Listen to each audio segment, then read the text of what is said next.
What's up guys, it's Roman here from iUnboxOfficial, and today we're talking about the iPad Air 2, so let's get into it.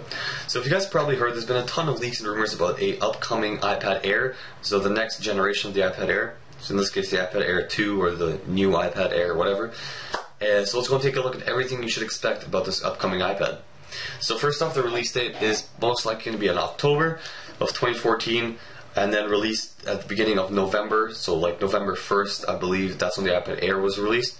So that's most likely when Apple's going to announce it and then release it. Price-wise, you should expect it to stay exactly the same as it is right now. So $519 for the 16GB model, $619 for 32, $719 for 64, and $819 for the 128GB model. And these prices are in Canadian dollars, so in the US I believe it's a little cheaper, so like $499 for the 16. Screen and design wise, it's most likely going to stay exactly the same as it is right now. So 9.7 inch Retina display, same thin design. Most likely not a lot of things are going to change. Just like the iPad 3 and the iPad 4, they were almost identical other than the Lightning port. So I'm guessing minor changes here and there, but nothing too big. There's also been a possibility that there's going to be colors like on the iPhone 5C. So instead of just the standard black and white, there might be like green, blue, yellow, possibly even the champagne colored iPad. But a definite thing that's been leaked on the internet is that it's going to include Touch ID and the fingerprint scanner.